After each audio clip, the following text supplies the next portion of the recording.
Assalamu alaikum wa rahmatullahi wa barakatuh. Brothers and sisters in Islam, may the peace and blessings of Allah subhanahu wa ta'ala be upon you all, and welcome to Transformers. In this episode 6, since we've been discussing in the last 2 episodes matters pertaining to money, I'd like to discuss in this particular episode the importance of not belittling a little profit. So when we trade, obviously we trade with the purpose of making a profit, and especially in this day and age where greed can become an underlying factor, whether consciously or subconsciously, in how we make business decisions, it's important to remember the way of the pious before us when it came to trade. Ali radiallahu anhu, he used to walk through the markets of Kufa.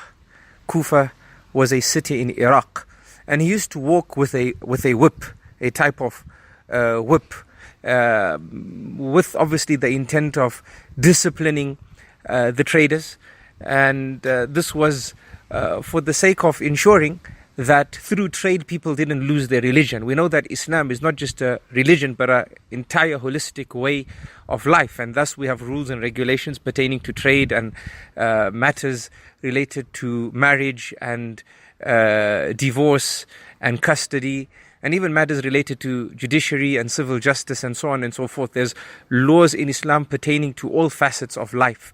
And you may have come across a teaching related to Umar ibn Khattab radiallahu anh, in that he used to also give a spot exam to traders entering the markets in Medina to ensure that they don't end up practicing matters related to interest and bringing corruption to the markets of Medina. So he would give them a spot trade and a spot exam related to trade, and if they failed, he would refuse them entry into the markets of Medina until they went and learned the fiqh of trade, so that they didn't bring corruption into the markets of Medina. So Ali, he used to, radiallahu anhu, he used to walk with a whip, and he would tell the traders, "Ihdharul haqq," be careful with regards to the rights of trade and the rights of the traders. And then he would say, if you give haqq its due and give people their haqq, then you will succeed and be saved. And then he would tell them, do not belittle a little profit, because if you belittle a little profit, then you will be forbidden from the major profit, right?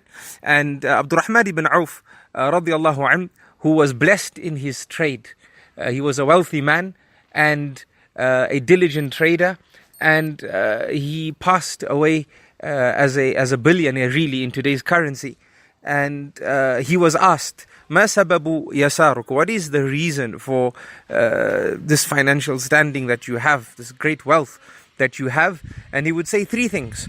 And from the 3 things he would say is or one of the 3 reasons why I am rich, after the fadl of Allah subhanahu wa ta'ala, of course, is that I never belittled a little profit. I never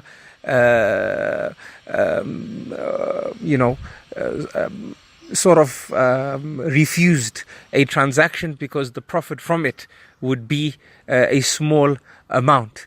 And that's what we do sometimes. Sometimes we refuse a sale, even though it makes sense to do it, even though we would achieve other rewards by doing it in helping the buyer as well. We refuse that trade, feeling that we would make a greater trade in the future. Now, this is not wrong in and of itself, but from the akhlaq of a Muslim is not to belittle little profit, because what happens is sometimes you don't make that trade and then the markets turn, and we see this in today's day and age, and when the markets turn, then you end up making a loss.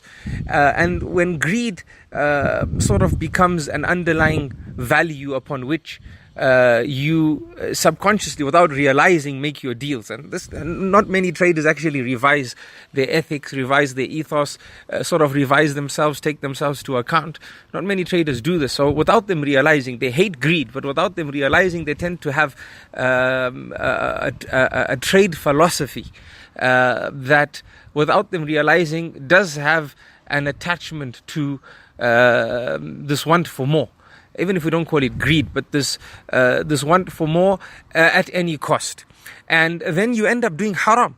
I mean, today, this FX trading that many people are getting involved in, they get involved in it, and even though it may take care of the hand-to-hand stipulation when trading currencies, so they don't exchange a currency without receiving the counterparty and giving the counterparty. So they're trying to take care of the rules of Islam with regards to FX trade, but then they end up using the concept of leveraging, right? And those involved in it would know what this term means. And it's a form of getting an amount from the program that's allowing you to trade, an amount of money, so that you can exchange higher volumes of the currency and as a result make a greater profit.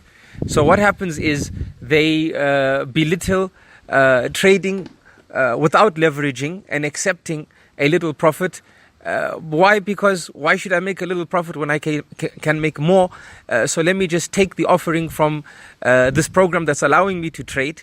It makes sense because I'll make more money. The deal is right. I will make a profit on the currency trade, and the higher volume of currency exchanged entails a bigger profit. But little do they realize that they're actually entering riba. You're entering interest because the program that gives you this money gives you the money and you have to pay it back, which makes it a type of loan. And then they stipulate a percentage on top that you have to pay the amount back with. So this is riba, and many people don't realize it and they enter into it. And the stimulus for it was that initial concept that why should I make a little profit when I can make a bigger profit? So in essence, they're belittling the smaller profit. So brothers and sisters in Islam, in order to change our lives and transform it, we have to also ensure that our trade is in order. You know, many a time people say that we're making dua to Allah and Allah is not answering our dua, and we have this problem in our life and that problem in our life. And why is this the case? And one of the or sometimes it's a marriage issue that they're going through. So what I do is I try and analyze their situation, and when I peek into their transactions, and they get confused that why are you asking us about transactions? We're asking you about dua, we're asking you about a marriage issue that we're having, we're asking you about issues pertaining to our children, why are you asking us about our dealings? And I say that, do you know that one of the reasons why your du'as are not accepted is because of eating haram? They say, well, we don't eat haram. Well, okay, you buy halal, and that's good. But if you buy halal with haram money, then that makes the halal haram, right? If your food is haram and your drink is haram, the Prophet ﷺ said that your du'as will not be accepted. So now, and your clothing is haram, your du'as won't be accepted. So now you're buying clothes and food which is halal in and of itself with money which you earned in a haram way. This is going to affect other areas of your life. It's going to reduce the barakah in your life. And thus I share this lesson number 6 of Transformers, because we want to transform our lives. This lesson is related to not belittling a little profit, because if you do, it may just end up being a means of you losing a greater profit because of you entering transactions that are dubious from a Sharia perspective, that are questionable from a Sharia perspective, and then that will have an overlaying effect in other areas of your life. May Allah subhanahu wa ta'ala bless our trade, forgive our past, inspire our futures. Ameen. Ya Rabbil Alameen. May Allah subhanahu wa ta'ala make us a people that transform our lives from the inspirations that we receive. Ameen. I love you all for the sake of Allah. Until next time, Salamullahi alaykum wa rahmatuhu wa barakatuh.